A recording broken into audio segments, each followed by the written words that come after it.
जैसे कि हमने देखा कि Google keyword planner tool Google ads का एक हिस्सा है। हमने गूगल एड्स का अकाउंट तो बना लिया, लेकिन अब इस वीडियो में हम उस मैजिक टूल की बात करेंगे जो आपको ये जादू से बताता है कि आप कौन सा बिज़नेस शुरू कर सकते हैं और कौन से बिज़नेस में आपको ज़्यादा बेनिफिट होगा।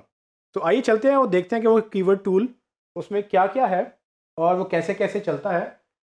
जब आप गूगल एड्स में लॉगिन कर लेंगे तो आपको ये स्क्रीन दोबारा नज़र आएगी। इस स्क्रीन के ऊपर अगर आप देखें आपको टूल्स की ऑप्शन मिलेगी। जब आप टूल्स पे क्लिक करेंगे तो आपको काफ़ी कॉलम्स मिलेंगे उसके अंदर।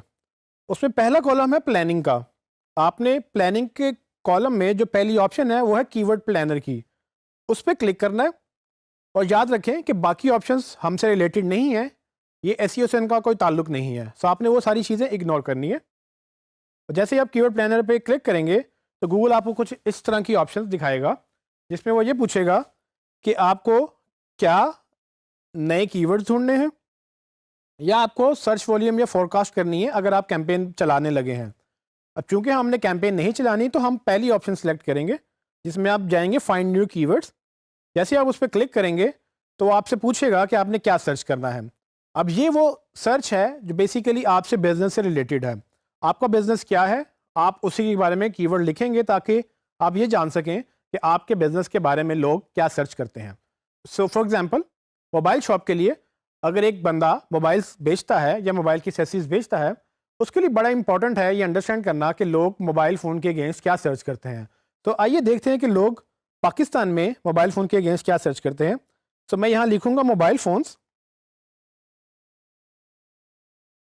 और जैसे मोबाइल फ़ोन लिखूंगा उसके साथ मैं इसको एंटर प्रेस कर दूंगा। अभी उसने इसको एज अ सजेशन रख लिया है।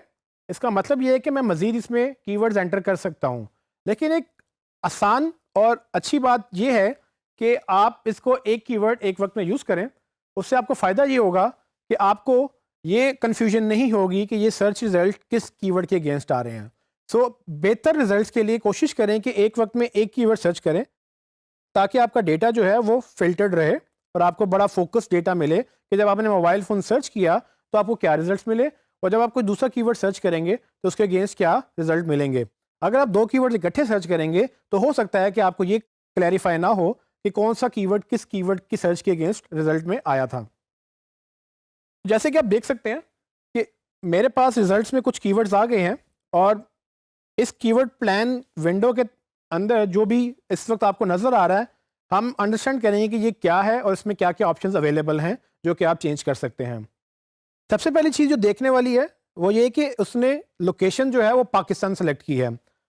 आप टॉप लेफ्ट पे देखेंगे जो लोकेशन है वो बाय डिफ़ॉल्ट पाकिस्तान सर्च की है, क्योंकि हमारा अकाउंट पाकिस्तान का था तो उसको ये लगा कि हमने पाकिस्तान के लिए कीवर्ड सर्च किया है। लेकिन अगर आप किसी क्लाइंट के लिए या अपने लिए किसी दूसरे मुल्क में मार्केटिंग करना चाह रहे हैं या किसी दूसरे मुल्क में रैंक करना चाह रहे हैं तो आप उस मुल्क के गूगल के लिए उस मुल्क को सिलेक्ट करेंगे यहाँ पर।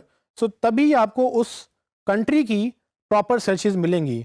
तो आप ऐसा नहीं कर सकते कि मोबाइल फ़ोन सर्चेज पाकिस्तान में और मोबाइल फ़ोन सर्चेज अमेरिका में सेम हो जाएं। सो अमेरिका में जितने लोग मोबाइल फ़ोन सर्च करते हैं वो डिफरेंट है, और पाकिस्तान में जितने लोग मोबाइल फ़ोन सर्च करते हैं वो डिफरेंट डेटा है, और इन डेटा को मर्ज नहीं किया जा सकता। सो अगर आपने अपनी वेबसाइट पाकिस्तान में बनाई है तो आप पाकिस्तान में जाकर अपना कीवर्ड रिसर्च करेंगे, और अगर आपने अपनी वेबसाइट किसी और मुल्क में बनाई है या किसी और मुल्क के लिए बनाई है तो आप उस मुल्क के कंट्री के अंदर जाकर आप उधर से कीवर्ड सर्च करेंगे ताकि आपको ये डेटा उस कंट्री का मिले, ताकि आपको एग्जैक्ट पता हो कि वो उस मुल्क के लोग कितने लोग हैं जो वो पर्टिकुलर कीवर्ड सर्च कर रहे हैं।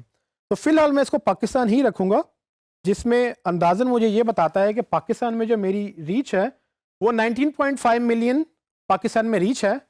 इससे अंदाज़ा ये होता है कि ये कीवर्ड पाकिस्तान में मुझे शायद 19.5 मिलियन लोगों तक पहुंचा सकता है। चूँकि हमने ऐड नहीं चलाना तो इस बात को भी हम इग्नोर करेंगे और हम आगे चलते हैं। दूसरी ऑप्शन है लैंग्वेजेस की। लैंग्वेजेस में हमने बाय डिफ़ॉल्ट इंग्लिश सेलेक्ट की है। अगर आप किसी और लैंग्वेज में वेबसाइट बना रहे हैं तो आप वो लैंग्वेज भी चेंज कर सकते हैं, जिसमें काफ़ी ज़्यादा लैंग्वेज अवेलेबल हैं और इसमें उर्दू भी अवेलेबल है। तो याद रखिएगा जिस लैंग्वेज को आप सेलेक्ट करेंगे सर्चेस उसी लैंग्वेज में ही ढूंढी जाएंगी। सो आप ऐसा नहीं कर सकते कि आप मोबाइल फ़ोन इंग्लिश में लिख रहे हैं और आप लैंग्वेज उर्दू में रख रहे हैं। तो उर्दू में अगर आप लैंग्वेज रखेंगे तो आप टाइप भी उर्दू में ही करेंगे। تو فی الحال ہم اس کو انگلش میں ہی رہنے دیں گے. اور تیسری آپشن ہے سرچ نیٹ ورکس کی. سرچ نیٹ ورکس پہ اگر آپ کلک کریں گے تو بائی ڈیفالٹ گوگل اپنے ہی نیٹ ورک سے یعنی کہ اپنے گوگل کے پلیٹ فارم سے آپ کو ریزلٹس دے گا. لیکن گوگل کے بہت سارے پارٹنرز بھی ہوتے ہیں جو گوگل کا سرچ انجن اپنی ویب سائٹس پہ لگاتے ہیں. تو اگر آپ کو ڈیٹا وسیع کرنا ہے, اگر آپ کو ڈیٹا کی ریچ وسیع کرنی ہے, تو آپ یہ کر سکتے ہیں کہ آپ گوگل پلس گوگل پارٹنرز کی آپشن سلیکٹ کر کے آپ مزید ڈیٹا حاصل کر سکتے ہیں. لیکن عموماً گوگل کا ڈیٹا کافی ہوتا ہے, یا گوگل کا ڈیٹا بہت ساری ویب سائٹس یوز کرتی ہیں جس میں وہ ان کو صحیح ریزلٹس مل جاتے ہیں. تو اس کا فی الحال ہم گوگل ہی رکھیں گے. تو آگے چل کے اگر آپ دیکھیں تو نیچے آپ کو کچھ کالم نظر آ رہے ہیں. اس کالم کو میں ایک ایک کر کے ایکسپلین کر دیتا ہوں. پہلا کالم آپ کو ملے گا جس کا نام کی ورڈز ہیں. اب یہ وہ کی ورڈز ہیں جو گوگل میں لوگ سرچ کرتے ہیں. تو اس کو آپ سرچ کیوریز کہہ لیں, کی ورڈز کہہ لیں, یا وہ ورڈز کہہ لیں جیسے کہ ہم نے پہلے ذکر کیا تھا جو لوگ ٹائپ کرتے ہیں کچھ بھی ڈھونڈنے کے لیے. یہ وہ کی ورڈز ہیں جو آپ کو انڈرسٹینڈ کرنے ہیں کہ لوگ کیا ٹائپ کرتے ہیں. اور یہ وہ خزانہ ہے جس کی ہم نے پہلے بات کی تھی کہ گوگل آپ کو پہلے سے بتا دیتا ہے کہ آپ کے کی ورڈز کی کتنی ڈیمانڈ ہے یا آپ کی پروڈکٹس کی کتنی ڈیمانڈ ہے. یہ ڈیٹا آپ کے لیے بہت ویلیوبل ہے, یعنی کہ آپ اگر بزنس رن کر رہے ہیں تو بھی, اور اگر آپ ایز اے مارکیٹر کسی بزنس کو ہیلپ کر رہے ہیں تو بھی آپ کے لیے ڈیٹا بہت ویلیوبل ہے. پہلا کالم تو کی ورڈز کا ہوا. سیکنڈ کالم ہے average monthly searches. Average monthly searches کا مطلب یہ ہے کہ گوگل آپ کو یہ بتا رہا ہے کہ ایوریج کتنی ہے اس پرٹیکولر کی ورڈ کی منتھلی سرچز پہ. ابھی ایوریج سرچ کرنے کے لیے ہمیں یہ بھی دیکھنا ہے کہ ہم نے ٹائم لائن کتنی رکھی ہے اس کی. اگر آپ ٹاپ رائٹ پہ دیکھیں گے تو آپ کو گوگل کی ٹائم لائن مل رہی ہوگی کہ آپ نے جو ڈیٹا سرچ کیا ہے وہ کتنی دیر کا ہے. تو فی الحال بائی ڈیفالٹ اس کو ہم نے 12 مہینے سلیکٹ کیا ہوا ہے.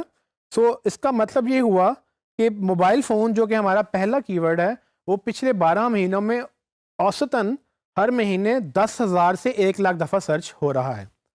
سو اسی طرح سے اگر آپ نیچے والا کی ورڈ دیکھیں تو سیل فون پچھلے 12 مہینوں میں آن ایوریج پر منتھ 1,000 سے 10,000 دفعہ سرچ ہو رہا ہے. تو یہ سرچز ہیں, یہ وہ سرچز ہیں کہ کتنی دفعہ لوگ سرچ کرتے ہیں. اب یہ سرچز ڈیٹا گوگل کی ڈیٹا بیس سے آتا ہے, اور گوگل کبھی بھی آپ کو اسپیسیفک سرچز نہیں بتاتا کہ کتنی دفعہ یہ سرچ ہوا. گوگل آپ کو رینج دیتا ہے, جس طرح سے یہاں پر آپ کو مل رہی ہے کہ 1,000 سے 10,000 یا 10,000 سے 1,00,000.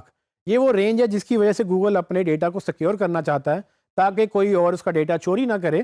لیکن ہم مارکیٹرز کو اس کو دیکھ کر یہ سمجھ ضرور آ سکتی ہے کہ موبائل فون جو ورڈ ہے وہ 10,000 سے 1,00,000 دفعہ سرچ ہوا ہے, وہ اس سے بہتر ہے جو کہ سیل فون ہے جو کہ 1,000 سے 10,000 دفعہ سرچ ہو رہا ہے. تو جب ہم ڈیسائیڈ کریں گے کہ ہم نے اپنی کمپنی کا نام کیا رکھنا ہے, تو پاسبلٹی ہے کہ اگر ہم سیل فون رکھ رہے ہیں تو سیل فون کے ورڈ سے بہتر ہے کہ ہم موبائل فون رکھ لیں. تو اگر آپ کسی شاپ کا نام عثمان موبائل فون یا عثمان سیل فون رکھنا چاہتے ہیں تو دونوں میں سے جو بہتر ورڈ ہوگا وہ عثمان موبائل فون ہوگا, کیونکہ لوگ موبائل فون زیادہ سرچ کرتے ہیں سیل فون سے. تو یہ ایک مثال ہے جس طرح سے آپ کو یہ کی ورڈ ہیلپ کرتا ہے کہ آپ اپنی مارکیٹنگ کس طرح سے بہتر کر سکتے ہیں. نیکسٹ ٹاپک ہے کمپٹیشن. اور کمپٹیشن کے علاوہ جو ایڈ امپریشن جو باقی 3-4 کالمز ہیں وہ سارے کے سارے کالمز موسٹلی ریلیٹڈ ہیں گوگل ایڈس کے ساتھ. اب چونکہ ہم گوگل ایڈس رن نہیں کر رہے, لیکن پھر بھی میں آپ کو ایکسپلین کر دیتا ہوں کہ ان سے کیا فائدہ ہے. ہمارے لیے ایس ای او کی حد تک کی ورڈس اور ان کی سرچز زیادہ میٹر کرتی ہیں. اس کے بعد جو ڈیٹا ہے وہ ان لوگوں کے لیے میٹر کرتا ہے جو گوگل پہ ایڈز رن کرنا چاہتے ہیں. سو کمپٹیشن کا کالم آپ کو یہ بتاتا ہے کہ اس ایک پرٹیکولر کی ورڈ کے اوپر کتنے لوگ ایڈ رن کر رہے ہیں.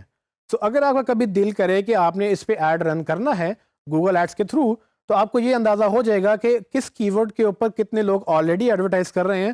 اور اس سے یہ بھی پتہ چل جاتا ہے کہ مے بی پاسبلٹی ہے, کیونکہ اگر زیادہ لوگ اس کے اوپر ایڈ رن کر رہے ہیں تو ہو سکتا ہے آپ کو اس کے زیادہ پیسے دینے پڑیں, یا ہو سکتا ہے کہ آپ کو جگہ اوپر نہ ملے, اور اگر اوپر جگہ لینی ہے تو آپ کو ایڈ بہترین ہونا چاہیے تاکہ آپ دوسرے ایڈ سے اوپر آ سکیں. اور اس سے یہ بھی اندازہ ہو سکتا ہے کہ مے بی باقی لوگوں کو یہ پتہ ہے کہ اس کی ورڈ کے اوپر کوئی سیل نہیں ہوتی, یا جو یہ ورڈ سرچ کرتے ہیں وہ الٹیمیٹلی بائی نہیں کرتے ہیں ویب سائٹ سے, تو وہ ڈیٹا اس پر وہ ایڈ چلانا پسند نہیں کرتے ہیں. سو آپ کو بھی اس سے اندازہ ہو سکتا ہے کہ اس پہ ایڈ چلانا چاہیے یا نہیں چلانا چاہیے. اینی ویز آگے موو کرتے ہیں ایڈ امپریشن شیئر. یہ گوگل کا ایک اور میٹرک ہے کہ وہ یہ بتاتا ہے کہ کس کی ورڈ پہ آپ کو کتنا امپریشن مل سکتا ہے ایڈ کے اوپر. لیکن چونکہ ابھی فی الحال یہ بلینک آ رہا ہے, یہ ہم نے ابھی کیمپین ڈیزائن نہیں کی ہے, اسی لیے یہ بلینک ڈیٹا دکھا رہا ہے. آپ نے اس کو اگنور کرنا ہے, لیکن آپ کو یہ پتہ ہونا چاہیے کہ یہ کیا کرتا ہے. इसके बाद जो आखिरी दो कॉलम्स हैं वो बिड के हैं। गूगल आपको कम से कम और ज़्यादा से ज़्यादा बिड्स बताता है कि आपको अगर ऐड रन करना है किसी भी एक कीवर्ड के ऊपर तो आप कम से कम कितने पैसे देंगे या आपको ज़्यादा से ज़्यादा कितने पैसे देने पड़ सकते हैं।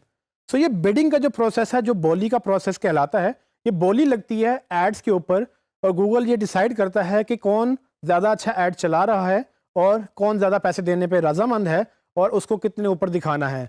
सो ये बड़ी कॉम्प्लेक्स किस्म की बिडिंग है, लेकिन ये यूज़र को कम से कम इस कदर एजुकेट कर देती है कि आपको अगर इस पे ऐड रन करना है आपको कम से कम कितने पैसे देने पड़ेंगे और आप ज़्यादा से ज़्यादा कितने पैसे दे सकेंगे इसके लिए। ये गूगल एजुकेट करता है ताकि आपको ये समझ आ जाए कि अगर आपने ऐड कैंपेन रन करनी है तो वो कितने पैसे आपको देने पड़ेंगे। लेकिन हमें इन सब चीज़ों से ताल्लुक़ नहीं है क्योंकि हमारा एसईओ से कंसर्न है और एसईओ के लिए हमें पहले दो कॉलम चाहिए जिसमें पहला कॉलम कीवर्ड्स का है और दूसरा कॉलम सर्चेस का है। तो हम इन दो कॉलम्स के ऊपर इस डेटा को यूज़ करते हुए हम डिसाइड करेंगे कि कितने लोग हैं वो कौन सा कीवर्ड सर्च कर रहे हैं और हमें उस कीवर्ड को कैसे यूटिलाइज करना है अपने बिजनेस के लिए या अपने क्लाइंट के बिजनेस के लिए।